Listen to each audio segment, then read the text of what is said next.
nag-stain talaga siya. Oh, ayan talaga, nag-stain talaga siya. Ayan o, yung stain niya o.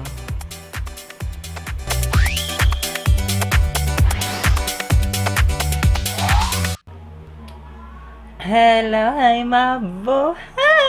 Happy New Year, guys! OMG! Bago magkaputukan at magkakainan ng handaan ngayong New Year, syempre, mag-makeup muna tayo. Of course, we are gonna be doing the color of the year, which is the white, the cloud dancer, and the teal, which is my favorite color. So, one of my favorite kasi nasa shade siya ng blue and green. So, yeah.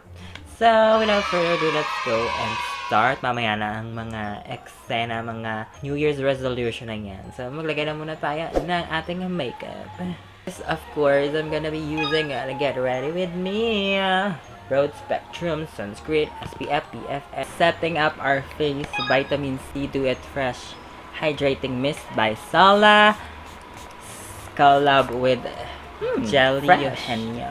Dahil hindi naman tayo magdamagan for today, pero depende sa inyo kung saan kayo pupuntang party. Pero ako naman dito lang kami sa bahay. So, I'm gonna use First Base Color Red Skin Tint in the shade Coron.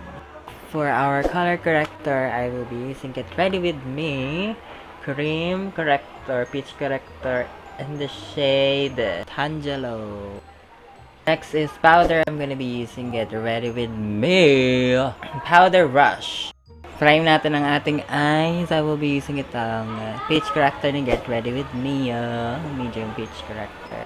For the main event color teal, we're gonna be using Easy Cosmetics eyeshadow palette. Itong teal, syempre this one. And ito-draw natin siya dito. Pantay ba? Parang mas maganda ito. Hindi masyado mataas yung ito. Let's use itong Vice Cosmetics Unclutz Ganda All Day White Gel Liner.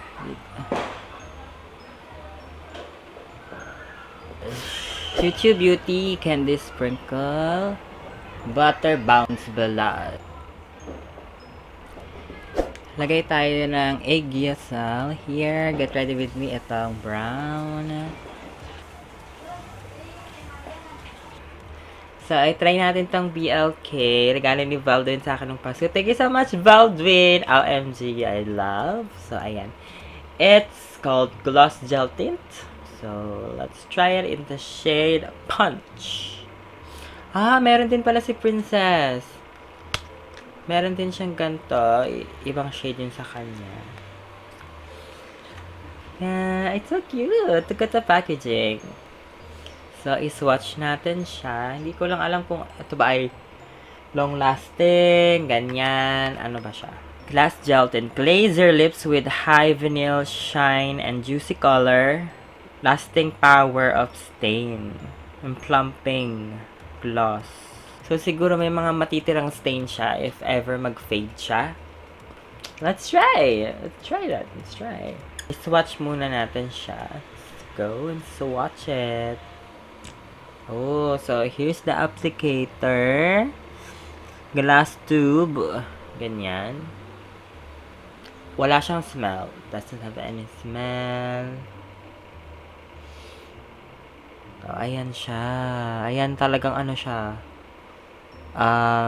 Gel tint talaga siya. Kasi ayan, makikita mo na may itim dito. So, yan yung mag-i-stain sa ano mo, sa labi mo. Ayan siya. So, i-try natin siya itanggalin using tissue lang. Na walang anything. Tingnan natin kung mag-i-stain talaga siya. Oh, ayan talaga. Nag-stain talaga siya. Ayan o, yung stain niya o. Tingnan natin sa lips kung ganun din. So, ayan siya. Sana mag-stay siya sa lips at sana hindi siya maghiwalay. Alam mo yung naghihiwalay sa lips. So, ayan. Tingnan natin kung mag-i-stay talaga siya sa lips natin. Ang ganda siya ha. Nakakaputi siya ng ngipin, in fairness. Maganda yung shade. Yeah, galing pumili ni Val. Ewan ko lang kung si Baldwin ba talaga pumili. Baka malamang yung jowa niya. Thank you, Baldwin. And yeah. So, maglagay tayo ng konting contour dito kasi parang medyo nakukulangan ako. So, lalagay tayo ng konting contour lang dyan. Very, very light lang. We're gonna use itong Easy concealer, active concealer na SD4 ang shade. Para mukha lang tayong alien talaga, ganun.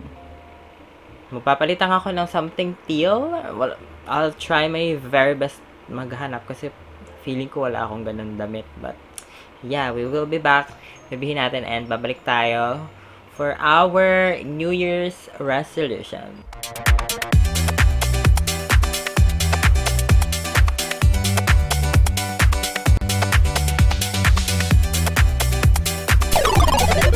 Hello guys! So, ito na yung final look natin. What can you say? So, ito ang ginamit kong wig kasi gusto kong maging different naman ang ating start of the year. Kasi parang paulit-ulit na lang yung ginagawa ko. And parang kung ilalagay ko siya sa portfolio, parang I'm looking for something really different. So, I chose this wig para kakaiba, you know. So, yeah, it's very maikse kasi lagi na lang tayong long. And, yeah, it's color is different. So, ayun. So, yeah, I'm really excited for this year, 2026, because 2025 is a really, that's really a good year for me and my family. It's been really very stressful, very chaotic, very, I didn't like 2025. 2025 is the worst year of ever para sa akin na. So, yeah, I didn't like it. So, I'm really excited. I'm really manifesting positive vibes and more vlogs and more sana meron ng result ang pag-vlog natin, diba? So, sana may ma-inspire and merong manood pa din sa mga ginagawa ko. So, yun lang naman ang aking wish this 2026 and good health, syempre, for me and my family and sana mas marami pang pumasok na blessings. Sana wag na maging katulad ng 2025. Please, tigilan na ako sana ng sumpa ng 2025. Sana cut off na siya dahil bagong New Year na. And dahil dyan, basahin natin kung ano ba ang ibig sabihin ng Cloud Dancer and teal for this year. Tingnan natin kung ano ang ibig sabihin. Pantone name Cloud Dancer 114201 is color of the year for 2026, symbolizing a need for calm, renewal, and quiet reflection in a world of overstimulation, representing fresh starts, purity, and the power of intentional simplicity. Just like our look for today, it's just very simple na meron lang teal, tapos white eyeliner kasi parang lagi na lang glitter, glam, ganyan, napak ng lahat na lang nasa mukha. So, I want it to be simple. Hindi ko pa ito binasa, kataon lang talaga. Tapos, it's a soft area of white that acts as a peaceful visual reset. Saktong-sakto sa nangyari sa akin sa 2025 to encourage clarity, focus, and meaningful engagement over excess. So that's the meaning of Cloud Dancer or the color of the year. So, yun. Tapos yung teal naman, tingnan natin the meaning of teal. Saktong-sakto siya sa akin pala, no, yung Cloud Dancer. So, what's naman the meaning of teal? It means naman symbolizing renewal. Oh, renewal! Still the same. Renewal, resilience, calm, and eco-consciousness. Oh, eco-conscious. Dapat naging conscious tayo sa ating Mother Nature. Blending blue stability with green's vitality for a future-focused era. Para naman sa future. I like that. It's really nice. So, it's really very nice. Combination, calmness, reset with thinking of the future, and of course thinking of the environment, then especially nangyaring sakuna sa ating bansa this 2025 is very alarming. So I really think this is not just for me, it's for the Philippines. Magandang reset ang kailangan natin, especially sa government. And yun, I really think that it's really tamang-tama for 2026. So, yeah, very, very nice. So, yun ang color of the year, and I think it really need a fresh start, especially sa akin. Pero hindi naman palaging kailangan January 1 kung gusto nyo ng fresh start, diba? Pwede namang kahit mid of the year, kahit February, ganyan. If something na very toxic ang inyong nararamdaman or medyo ma-feel nyo na very toxic na yung paligid, you can always cut it off and have a fresh start, diba? Para hindi na humaba pa yung or madagdagan pa yung katoksikan na nasa paligid nyo. So, I really think that you should cut off kung ano man yung mga excess. Whether it's a person, it's a family member, it's a job. So, something you need to cut off. You don't think twice to do that because you really need to reset if masyado ng toxic para mag-start ka ng new, something fresh, and para matuloy mo yung life mo. Kasi kung dala-dala mo lang siya for life, eh hindi siya maganda for you. So, pero of course, hindi lang naman puro negative yung nangyari this 2025. Syempre may mga natutunan naman tayo dyan. And yun nga, to learn to love yourself. Syempre, to choose yourself. Choose your own battles din. Yun na lang siguro din yung mga natutunan ko this year. And parang wag na lang mag-waste ng time sa mga nakaka-toxic na pangyayari and dwell on it. And just move forward and erase them in your circle. Kasi para, diba pag may masamang damo sa paligid, sa garden mo, kinakain na yung ibang damo, nagiging pangit din siya. So, better cut it off na lang. So, yun lang naman ang aking natutunan this 2025. And to not care nga anymore na lang sa mga masyadong, alam mo yun, masyado kang mangingialam sa lahat. Choose your battle na lang din talaga kasi syempre, hindi na kaya ng energy mo. Hindi ka na bata to parang awayin lahat na lang. So, bahala kayo dyan. Ganun na lang. And don't give a damn. Ganun na lang. Don't give a damn about it. Ayun lang naman ang ating mga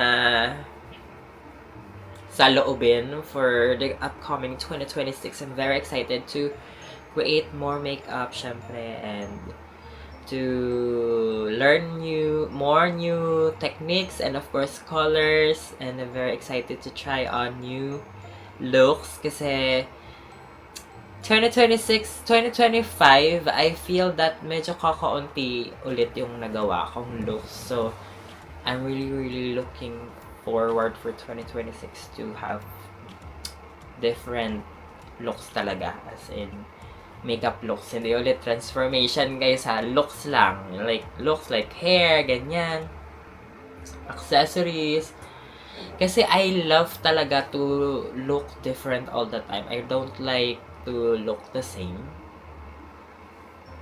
pag sa vlogs ha, kasi kung sa ano naman lalabas ganyan, okay lang kung yung gusto kong look.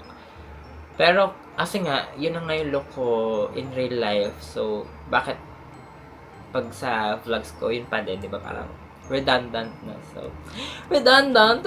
So, I will do my best to look really different sa mga vlogs na dati. Mga makeup looks na yan. So, yeah, at saka mga, ito lang masasabi ko for my resolution. Maybe I won't be buying new makeup.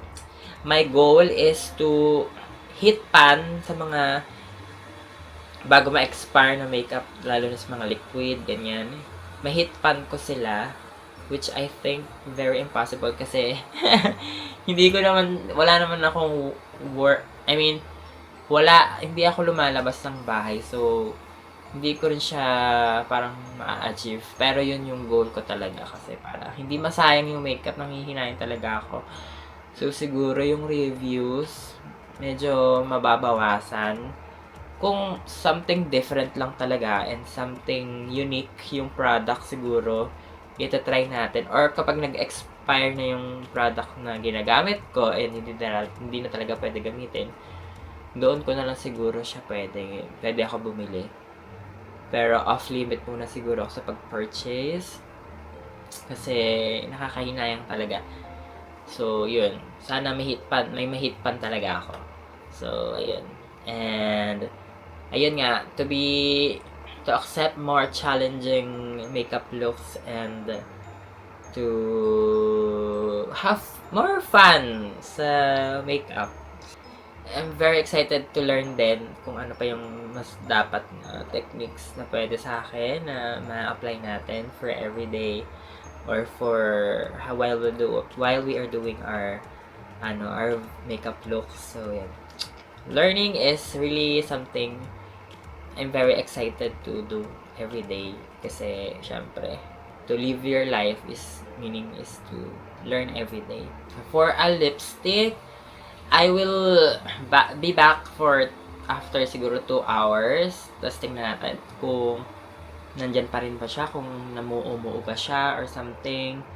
And then, after kakain naman ako, tingnan natin kung may matitira pa din. So, siguro hindi na ganun yung itsura ko din sa clip. It's gonna be different na. Wala na siguro akong wig. So, ayan. Abangan niyo. So, update sa Lippy. It's still here. Hindi pa ako kumain. Hindi ako nag-inom ng water. Hindi ako wala. Nagdyan lang siya. So, yan. Hindi siya namumuo-muo. Walang mga muumuong nangyari. It's nice. Still there. After more than 2 hours ko na siyang suot and still there. So, ngayon naman, itatry ko kumain and tingnan natin kung ano yung mga mawawala and yung mag-i-stay. Let's go! I'm back. Oh! Sa baba, meron pa rin siya. Sa taas, wala na. Pero may mga stain pa rin. Ayan, may mga stain na natira. Which is, yan ang stain ng pagkumain. Pero kanina, nung hindi pa ako kumakain, as in, buo pa siya. Plakado pa siya. Nandun sa tapos hindi siya namuumuo. Maganda siya. It's really nice. Gel tint. Shade punch. Sakto lang siya sa akin para lang my lips but better. So, yeah, I love it. Really nice. For a gel tint, it's really, really nice kasi just reapply lang after nyo kumain kasi nga, ayan, magiging ganito na yung hitsura. Ayan yun naman magiging ganyan ang hitsura, diba? But, yeah, for a gel tint na hindi namumuo pag lagay nyo, hindi siya nagkakaroon ng parang, alam mo yung naiiwan na nawawala. Nandun pa rin siya. But, yeah, it's not for 24/7, wala naman kinilame na ganun. Pero, yan, may mga naiiwan naman siya na stain. Pero, mas maganda kung mag-reapply na lang kayo kasi pangat naman pag yung may iwan na stain. Yung parang patsi-patsi. So, pag kumain kayo ha, depende na rin siguro sa kakainin nyo. So, yun. That's all for my review. Thank you ulit, Valdwin, for this. I love it. It's super nice. VLK. So, yun lang po for today. Thank you so much. Happy New Year again, guys. And, yeah. Kita-kits sa ating mga bagong makeup vlogs. And, Hindi lang dito sa ating makeup channel, of course, sa aking main channel at AJ Online, at sa foodie, at AJ Online Foodie, and abangan nyo yung main channel kasi marami talaga doon pasabog na dadating, and na-excite ako pag naiisip ko yung ayoko na lang magbigay kasi baka ma-jinx. So, yun. Abangan nyo yan. So, yeah, that's all. Thank you so much for watching this video. Oh, don't forget to subscribe and also follow me on all my socials at AJ Online Beauty, and of course, our main channel at AJ Online. And of course, kung nakikita nyo yung description, nandun yung mga links na ginamit kong makeup. Guys, it's gonna be very, very thankful and helpful sa akin kung dun kayo bibili mismo sa link. Kasi affiliated tayo doon. And ibig sabihin, pag doon kayo bumili is meron ako makukuha percent. Siyempre, magandang tulong na yun sa akin. Pambili natin ng mga pang-review natin ng makeup. Diba? Kakasabi ko na medyo limit lang. Pero yan nga yung pang-review natin doon. So, doon tayo makakakuha ng budget for that. So, yeah, thank you so much guys. And see you guys again on our next video. Bye!